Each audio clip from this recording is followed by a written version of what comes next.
Still, some of its flying debris affected neighbors right across the way. Firefighters are still worried about glass falling into their bunker gear. They've taped off the closet area here, and they have all of their gear laying out here in the open. All of a sudden, I start to feel the windows crack. I duck toward the driver's side, and the window came in on me. Volunteers have been coming through here, grabbing flyers and handing them out, making sure that everyone is on the lookout. A tornado is on the ground just west of Hennessy. Take a look. School districts are evaluating their entire budget. They're taking money from one spot and plugging it in somewhere else, and they're continuing to do that. Homicide investigators were out here throughout the night. They were documenting evidence like these bullet holes that you see here. Take a look at this. This is Kobe. He's the dog they didn't think made it out, but they just found him about 20 minutes ago. I asked the teen what she was thinking when she looked out of her bedroom door and saw a man with a gun in her house, and she said she was thinking one thing: get out now. And she was able to do so by jumping out of that second-story window. Wendell, firefighters still have this home taped off, and you can see some of the damage on the garage there. Now, the family who lives here wasn't home at the time. They drove up to find their house surrounded by firefighters, and they wondered what happened. Neighbors watched helplessly. And then you see this big explosion come from the garage. As smoke and flames consumed the home. And it looks like it swallowed the truck of this black smoke. It didn't take long for those who live nearby to take action. First, they called the home's owners. You always hope that it's nothing, but we turned the corner and just saw the lights, and it was pretty overwhelming. You just kind of hope you'll shut your eyes and open them and it won't look like that. But the disappointment didn't stop with Kristen Hankinson. It's just our structure of the home, and their life was inside of it. She rents the home to another family. They need stuff, and they, just clothes and stuff for the kids. While firefighters fought through smoke to save what was left of the home, Kristen and other neighbors decided to take on their own challenge. We've got a bunch of babies on this street. We do. I've got tons of 3 toddler boy stuff. The family may have lost everything inside. It was just a treasure of a home. It was gorgeous. But the neighbors say they're fired up about the possibility of helping them get it all back. It took firefighters nearly an hour to put this fire out. They're still not sure what caused it tonight. Reporting live, I'm Linda Mattes, Eyewitness News 5. Paul, today I came to the shelter with a woman who emailed us those pictures, and what we found was disturbing. So I asked the man who runs the shelter what he plans to do about it. Sorry, pup. Ann Machado doesn't know the dog she's burying. Good Lord, protect this animal. But she says his death now gives her a purpose. I'm speaking for that dead dog right now. I want a voice for that dog today. Ann is an animal rescue worker who received a tip and came to check out the Wewoka Animal Shelter. She took pictures of what she found inside. Now, because the pictures are so graphic, we're only showing you one, and we've altered its appearance. No way that should happen like that. No way an animal should go like that. When she met us at the animal shelter today, the dead dog was no longer in the doghouse. Instead, she found what looked like the same dog in the garbage can outside. With a collar on it. It's got a collar? It's got a collar on it. The Wewoka shelter is run by the city. The police chief is in charge, so we asked him about the dog and its disposal. The ladies who called it in on Friday just buried it. We saw it. That really happened. Well, you had to show me. I didn't see the dog in there. The chief says they haven't put dogs in the pound for 2 weeks, so he doesn't know how the dog died. But he says city workers do check on the building anyway. You don't think it was dead in there for a while? I don't think so. The chief says if the dog did die here, policies need to be changed so other animals' lives aren't lost.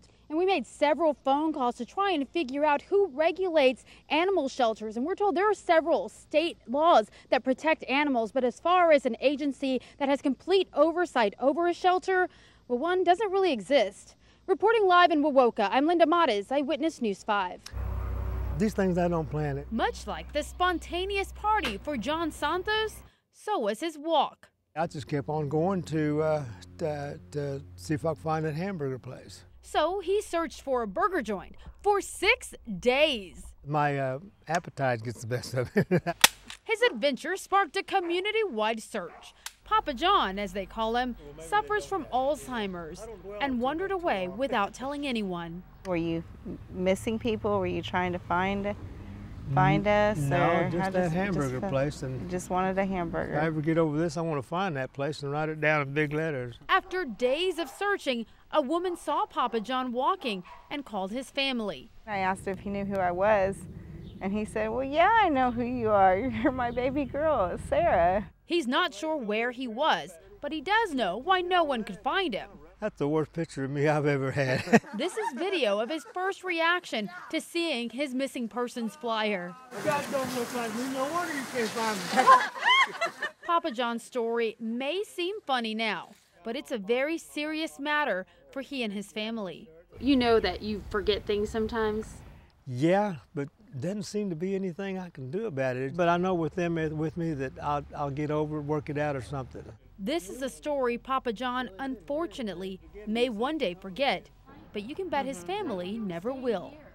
I just wanted to hold him so bad. Oh, baby. Linda Mattes, Eyewitness News 5. Tonight, Oklahoma's historic governor's race is sparking a hot debate about the importance of raising a family. This is all because of an Associated Press article that ran in newspapers all over the country today, including the Washington Post and Los Angeles Times. Eyewitness News 5's Carla Wade takes a look at the comments that made marital status a campaign issue. A spokesperson for the Askins campaign gave us this statement. Voters will need to decide which candidate has the best combination of character and ability to best serve as chief executive of Oklahoma. Tonight, the biggest leak of U.S. military secrets ever has analysts, journalists, lawyers, and the Pentagon pouring over 400,000 documents from the Iraq War. The release on the WikiLeaks website is linked to an Oklahoma soldier, Bradley Manning. Eyewitness News 5's Wendell Edwards tells us why the latest leak could undermine the nation's security. It's new tonight. The Pentagon has 100 analysts reviewing these documents right now. Meanwhile, Manning, a 23-year-old intelligence analyst, is being held in Virginia. Tonight, local school leaders are assessing the damage after a big fire at their school. It happened at the West Oak Park Elementary in Crooked Oak. The school is under renovation and was supposed to reopen in the next couple of weeks and have a new Head Start program. But now that program is in jeopardy. Right now, we can tell you the name of a woman found dead inside of a burned home in Norman. Fire crews say Lula Fox was found in a bedroom. They're still looking for a cause, but they don't think it's suspicious. Investigators found a smoke detector in the home, but they aren't sure that it was working. Tonight, police are looking for a missing mother. They think Patricia Griffith may be in trouble. She sent her son a text message saying that she had been kidnapped. She was last seen at her job in South Oklahoma City. Her car is missing and a truck was stolen from there too. Police are looking for Griffith's black and silver Mazda Miata with Oklahoma license plate number 541AVH. They also want to find that stolen white 2006 F-150 pickup with tag number 189BYZ. If you can help, call 911. New crime numbers show Langston University has seen more assaults in the last few years than OU and OSU combined. Langston, with about 2,800 students, had 57 aggravated assaults on campus from 2007 and 2009. Now, during that same time, OU and OSU had about 10 each. Listen to this. A dog lover is facing criminal charges tonight. Hydro police say that he busted his prize poodle out of the pound.